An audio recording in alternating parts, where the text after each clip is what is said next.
There is absolutely nothing withheld from God's beloved, from Christ's beloved. There is no spiritual blessing withheld from you. There is no measure of His presence that He will deny you, but you have not because you ask not. Oh dear, what a banquet, what a cornucopia, what a sea of joy in His presence and of power to minister as though you were carried by another.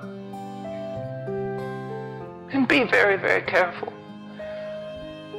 Although I do believe I'm saying something you need, some of you are so worried and will even say when you leave this building, well, he didn't even open up his Bible until the first 15 minutes. Can't you not hear that God is speaking? Biblical things are being told to you at this moment.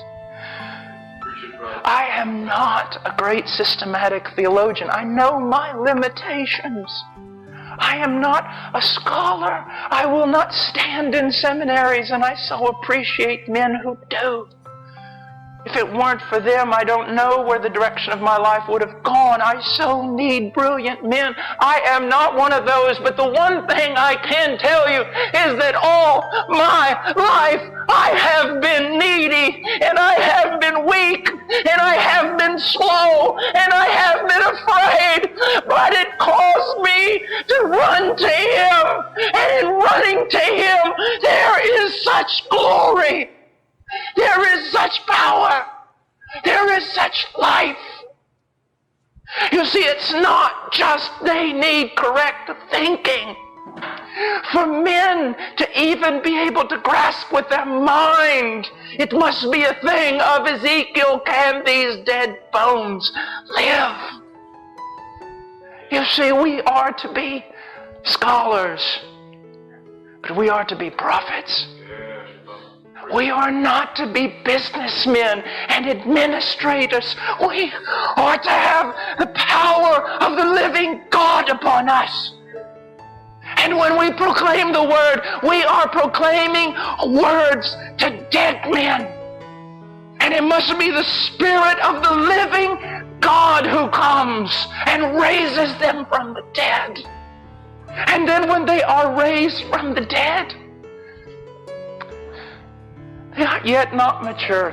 They need Christ formed in them. They need to reach the full stature of Christ, and that requires knowledge. Again, our people perish because of a lack of knowledge. But oh my dear God, lift up your pants and show me your knees. Was Paul not an intercessor? Was he not? Oh my dear brother, listen to me. There is nothing impossible in prayer. There is nothing impossible.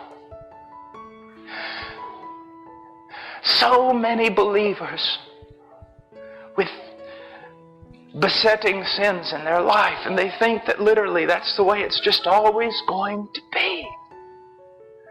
So content with slavery.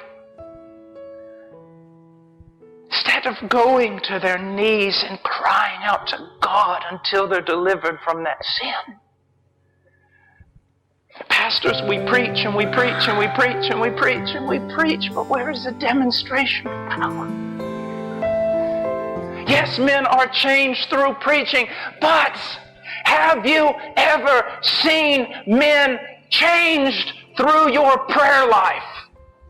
Have you ever silently labeled a few men that you were going to focus your prayer life upon and hit your knees and fought and wrestled until Christ is formed in them, and you saw a maturity and a glow and a life that was absolutely unexplainable apart from the power of the living God?